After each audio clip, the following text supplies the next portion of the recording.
Hello viewers, आज के video में हम देखेंगे कक्षा 10वीं सामाजिक विज्ञान में इतिहास के अध्याय 4 औद्योगिकरण का युग का संपूर्ण हल।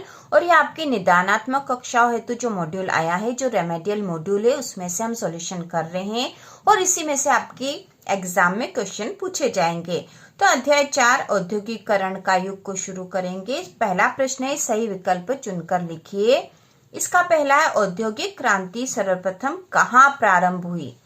औद्योगिक क्रांति सर्वप्रथम कहाँ प्रारंभ हुई? तो ऑप्शन है इंग्लैंड, जर्मनी, फ्रांस या इटली। तो इसका उत्तर है इंग्लैंड। औद्योगिक क्रांति सर्वप्रथम इंग्लैंड में प्रारंभ हुई। दूसरा है, सूती कपड़ा मिल की रूपरेखा किसने तैयार की? तो इसका उत्तर है रिचर्ड आर्कराइट। सूती कपड़ा मिल की रूपरेखा रिचर्ड आर्कराइट ने तैयार की। तीसरा क्वेश्चन है, 1840 के दशक तक इंग्लैंड का कौन सा उद्योग सबसे बड़ा उद्योग बन चुका था? तो इसका उत्तर है सूती वस्त्र उद्योग। सूती वस्त्र उद्योग जो है वो 1840 के दशक तक इंग्लैंड का सबसे बड़ा उद्योग बन चुका था। इसके बाद अगला चौथा है, औद्योगिक क्रांति के दौरान सबसे अधिक महत्वपूर्ण तकनीकी नवाचार क्या था? तो सबसे अधिक महत्वपूर्ण तकनीकी नवाचार था स्टीम इंजन। अगला जो पांचवा है, औद्योगिक क्रांति के परिणाम स्वरूप कौन सी नई सामाजिक श्रेणी उभरी? नव मध्यम वर्ग, व्यापारी, पादरी वर्ग या राजसी वर्ग? तो इसका उत्तर है नव मध्यम वर्ग। औद्योगिक क्रांति के परिणाम स्वरूप नव मध्यम वर्ग नई सामाजिक श्रेणी उभरी थी। इसके बाद ही औद्योगिक क्रांति के दौरान किस उद्योग में सबसे पहले मशीनीकरण शुरू हुआ? तो सबसे पहले मशीनीकरण शुरू हुआ था कपड़ा उद्योग में। इसके बाद है, स्टीम इंजन के आविष्कारक कौन थे? तो स्टीम इंजन के आविष्कारक थे जेम्स वॉट। इसके बाद प्रश्न नंबर दूसरा है, रिक्त स्थान की पूर्ति कीजिए। इसमें पहला प्रश्न है, कोलकाता में देश की पहली जूट मिल लगाने वाले थे? तो कोलकाता में देश की पहली जूट मिल लगाने वाले थे सेठ हुकुमचंद। सेठ हुकुमचंद। इसके बाद दूसरा है, वस्तुओं की गुणवत्ता के प्रतीक को कहते हैं? तो वस्तुओं की गुणवत्ता के प्रतीक को कहते हैं लेबल। इसके बाद तीसरा रिक्त स्थान है, उद्योगपति मजदूरों की भर्ती के लिए रखते थे? तो उद्योगपति मजदूरों की भर्ती के लिए जाबर रखते थे। जाबर ऐसे व्यक्ति होते थे जो मजदूरों की भर्ती करते थे। इसके बाद चौथा, स्पिनिंग जेनी मशीन का प्रयोग के कार्य के लिए होता था? तो स्पिनिंग जेनी मशीन का प्रयोग ऊन कताई के कार्य के लिए होता था। ऊन कताई के कार्य के लिए होता था। तो इस प्रकार से रिक्त स्थान भरेंगे हम। इसके बाद प्रश्न नंबर तीसरा है, निम्नलिखित प्रश्नों के उत्तर सत्य सत्य में दीजिए। तो इसका पहला, 1928 के ग्राइफ वाटर के कैलेंडर में भगवान विष्णु का चित्र था? तो यह कथन सत्य है। दूसरा है, विक्टोरिया कालीन ब्रिटेन में उच्च वर्ग के लोग हाथ से बनी वस्तुओं को महत्व देते थे? तो यह कथन भी सत्य है। इसके बाद तीसरा है, औद्योगिक क्रांति के दौरान श्रमिक वर्ग के जीवन स्तर में तुरंत सुधार हुआ? तो कथन असत्य है, क्योंकि श्रमिक वर्ग के जीवन में तुरंत सुधार नहीं हुआ था। असत्य कथन है यह। चौथा है, मैनचेस्टर शहर को औद्योगिक क्रांति के समय कपास का शहर कहा जाता था? तो यह कथन सत्य है। इसके बाद पांचवा है, औद्योगिक क्रांति ने किसानों की संख्या में वृद्धि की? तो कथन असत्य है, क्योंकि ऐसा नहीं हुआ था। इसके बाद अगला जो छठा है, औद्योगिक क्रांति के कारण शहरीकरण में वृद्धि हुई? तो यह कथन सत्य है। अगला प्रश्न है, औद्योगिक क्रांति ने केवल इंग्लैंड में प्रभाव डाला, अन्य देशों में नहीं? तो कथन असत्य, क्योंकि अन्य देशों पर भी इसका प्रभाव हुआ था। और इसके बाद है, औद्योगिक क्रांति के दौरान महिला और बच्चों का शोषण कम हुआ? तो यह कथन भी असत्य, क्योंकि ऐसा नहीं हुआ था। तो इस प्रकार से हमने सत्य असत्य वाले क्वेश्चन कर लिए हैं। इसके बाद जो चौथा है वह सही जोड़ी बनाइए है। तो खंड क और खंड ख हम देख लेंगे। तो खंड क में दे रखा है stapler, fuller, guilds, spinning jenny, carding, Dwarkanath Tagore और भाई भोसले।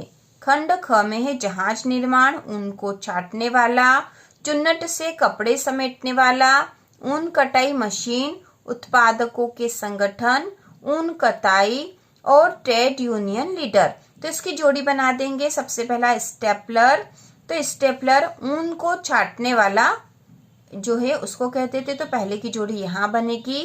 दूसरा है फूलर, तो फूलर चुन्नट से कपड़े समेटने वाले को कहते हैं, तो दूसरे की जोड़ी यहाँ पर बनेगी। तीसरा है गिल्ड्स, तो गिल्ड्स जो था उत्पादकों के संगठन को कहते थे, तो तीसरे की जोड़ी यहाँ बनेगी। चौथा स्पिनिंग जेनी, तो स्पिनिंग जेनी ऊन कताई मशीन थी, तो चौथे की जोड़ी यहाँ बनेगी। इसके बाद पांचवा है कार्डिंग, कार्डिंग जो है ऊन कताई को कहते हैं, तो पांचवे की जोड़ी यहाँ बनेगी।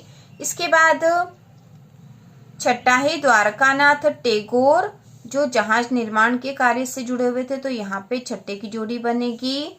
और इसके बाद सातवां है भाई भोसले, जो कि ट्रेड यूनियन लीडर थे, तो सातवें की जोड़ी यहाँ बनेगी। तो इस प्रकार से जोड़ियां बनेगी और आप जब इसको कॉपी में नोट करेंगे तो जिसके सामने जो उसकी सही जोड़ी वह उत्तर में हमें लिखना है। इसके बाद अगला प्रश्न है, एक वाक्य में उत्तर लिखिए। तो इसका पहला है, किस म्यूजिक कंपनी ने सन 1900 ईस्वी में संगीत की किताब प्रकाशित की? किस म्यूजिक कंपनी ने सन 1900 में संगीत की किताब प्रकाशित की? तो वह कंपनी थी E.T. पाल म्यूजिक कंपनी। E.T. पाल, ठीक है, E.T. पाल म्यूजिक कंपनी जो थी, इसने सन 1900 में संगीत की किताब प्रकाशित की थी। दूसरा है, भूमध्य सागर के पूर्व में स्थित देशों को क्या कहते थे? तो पूर्व में जो स्थित देश थे उनको लेवेंट कहते थे, और इसके साथ ही इनको प्राच्य भी कहा जाता है, क्योंकि पूर्व के जो देश हैं उनको प्राच्य भी कहते हैं और लेवेंट भी कहा जाता था। इसके बाद तीसरा है, स्पिनिंग जेनी मशीन का आविष्कार किसने किया? तो इसका उत्तर है, स्पिनिंग जेनी मशीन का आविष्कार किया था जेम्स हरग्रीव्स ने। जेम्स हरग्रीव्स ने। अगला जो चौथा है, J.N. टाटा ने भारत का पहला लौह इस्पात संयंत्र कहाँ स्थापित किया? तो इसका उत्तर है जमशेदपुर में। J.N. टाटा ने भारत का पहला लौह इस्पात संयंत्र जमशेदपुर में स्थापित किया था। इसके बाद पांचवा है, प्राच्य से क्या आशय है? तो प्राच्य से आशय पूर्वी देश, ठीक है, पूर्व से संबंधित जो भी चीजें होती है उसको प्राच्य कहा जाता है। इसके बाद अगला जो छठा प्रश्न है वह है, इनलैंड प्रिंटर्स में प्रकाशित तस्वीर दो जादूगर में मैकेनिक किसका प्रतीक है? तो मैकेनिक किसका प्रतीक है? तो इसका उत्तर है 15वीं शताब्दी के यूरोप में मुद्रण क्रांति का प्रतीक है। ठीक है, दो जादूगर जो तस्वीर छपी थी उसमें मैकेनिक किसका प्रतीक था? 15वीं शताब्दी के यूरोप में मुद्रण क्रांति का प्रतीक था वह। इसके बाद अगला है, औद्योगिकरण के पहले चरण में किन उद्योगों का विकास हुआ? तो इसका उत्तर है, औद्योगिकरण के पहले चरण में वस्त्र उद्योग, लोहा और इस्पात उद्योग, खनन उद्योग का विकास हुआ था। तो जिन उद्योगों का विकास हुआ था वह हमने लिखे हैं, वस्त्र उद्योग, लोहा और इस्पात उद्योग और खनन उद्योग। इसके बाद अगला प्रश्न है, भारत में पहली कपड़ा मिल कब और कहाँ स्थापित की गई?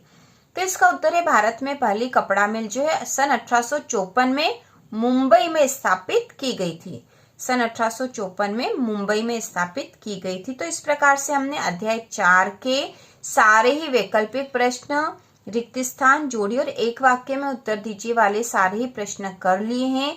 इसके बाद इसके अति लघुत्तरी और लघुत्तरी प्रश्नों को भी हम हल करेंगे और इस प्रकार से 10वीं की संपूर्ण तैयारी करने वाले हैं। और ये आपकी रेमेडियल बुक निदानात्मक कक्षा हेतु जो मॉड्यूल है उसमें से हम सॉल्यूशन कर रहे हैं, क्योंकि इसमें से ही आपके एग्जाम में क्वेश्चन आने वाले हैं। तो इसी प्रकार के और वीडियो देखने के लिए, कक्षा 10वीं की संपूर्ण तैयारी करने के लिए चैनल को सब्सक्राइब कीजिए।